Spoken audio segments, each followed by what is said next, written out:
संसद में कांग्रेस मणिपुर हिंसा पर सरकार को घेर रही है। आज मॉनसून सत्र के दूसरे दिन एक बार फिर संसद हंगामे की भेंट चढ़ गई।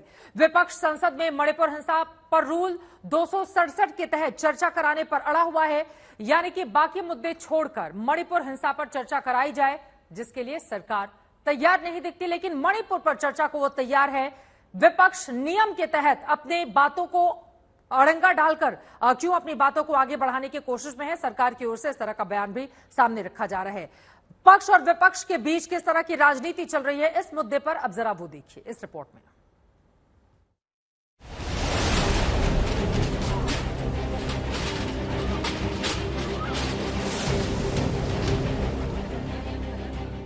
मणिपुर में महिलाओं के साथ हुई घिनौनी हरकत का वीडियो सामने आने के बाद सियासत ऐसी सुलगी कि इम्फाल से लेकर दिल्ली तक संग्राम नजर आ रहा है। मणिपुर के मौजूदा हालात को लेकर संसद में भी हंगामा बढ़ता जा रहा है, क्योंकि विपक्ष सदन में पीएम मोदी के बयान की मांग पर अड़ा है। वहीं सत्ता पक्ष लगातार मणिपुर पर चर्चा की अपील कर रहा है। विपक्षी दलों पर सदन का कामकाज रोकने का आरोप लग रहा है और सुलगते मणिपुर पर मचे सियासी शोर के बीच लोकसभा में सरकार की ओर से रक्षा मंत्री राजनाथ सिंह आगे आए। विपक्षी दलों पर हंगामे का आरोप लगाया, चर्चा न होने के लिए विपक्षी दलों को जिम्मेदार ठहराया। और हम चाहते हैं कि मणिपुर की घटना पर संसद में चर्चा हो। मैंने ऑल पार्टी मीटिंग में स्वयं भी इस बात को कहा है और आज मैं फिर से सदन में दोहराना चाहता हूं कि हम चाहते हैं कि मणिपुर की घटना पर संसद में चर्चा होनी चाहिए। लेकिन मैं देख रहा हूं कि कुछ ऐसे राजनीतिक दल हैं जो कि अनावश्यक यहाँ पर ऐसी स्थिति पैदा करना चाहते हैं ताकि किसी भी सूरत में मणिपुर की घटना पर चर्चा न हो पाए। मैं स्पष्ट रूप से यह आरोप लगाना चाहता हूं अध्यक्ष महोदय कि सचमुच यह प्रतिपक्ष मणिपुर की घटना को लेकर जितना गंभीर होना चाहिए वो गंभीर नहीं है। हालांकि संसद में हंगामा इतने जोर शोर से होता रहा कि रक्षा मंत्री राजनाथ सिंह की अपील का भी कोई असर नहीं दिखा। मणिपुर के मुद्दे पर विपक्ष लगातार नारेबाजी करता रहा। पीएम मोदी के बयान की मांग पर सदन में छिड़े घमासान के बीच लोकसभा स्पीकर ओम बिरला ने विपक्षी दलों से चर्चा की अपील की।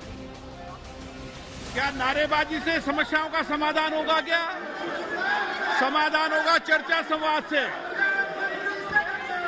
चर्चा होगा बातचीत से। ये तरीका उचित नहीं है। चर्चा नहीं करना चाहते, आप वाद विवाद नहीं करना चाहते, सदन नहीं चलाना चाहते, आप देश की जनता चाहती है सदन चले, मुद्दों पे चर्चा होगी, उससे समाधान होगा। नारेबाजी से समाधान नहीं होगा। सरकार तैयार है चर्चा के लिए, आप तैयार नहीं हो। लेकिन सदन में चर्चा की जगह हंगामा ही चलता रहा। विपक्ष लगातार अड़ा रहा, प्रधानमंत्री के बयान देने की मांग करता रहा। राज्यसभा में भी सरकार और विपक्ष की तकरार दिखी।